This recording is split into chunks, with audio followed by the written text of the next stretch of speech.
ఆది విగ్రహం చూడడానికి అయితే ఇప్పుడు మనం కోయంబత్తూరు వరకు వెళ్ళాల్సిన అవసరం లేదండి. ఇప్పుడు మన దగ్గరలోనే రాజమండ్రి పక్కన ద్వారంపూడిలో అయితే ఈ విగ్రహాన్ని అయితే ప్రతిష్ఠించారు.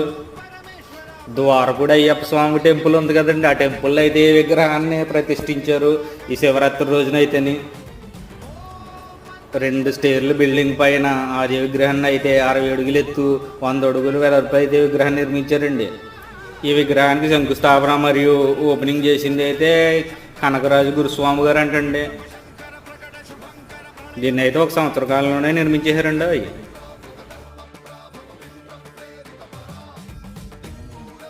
ఈ విగ్రహం కింద లోపల అయితే ఇవ్వండి ఇలా శివలింగాన్ని అయితే ప్రతిష్ఠించారు. విగ్రహం లోపలైతే మనం చూడొచ్చు. ఇక్కడ చాలామంది భక్తులు అయితే దర్శనం చేసుకుంటున్నారు. ఈ విగ్రహం కుమారస్వామి విగ్రహం, అదేవిధంగా వినాయకుడి విగ్రహం కూడా పెట్టారు. దాంతోపాటు వివిధ రకాల మహర్షుల విగ్రహాలు అయితే చుట్టూరు పెట్టారండి.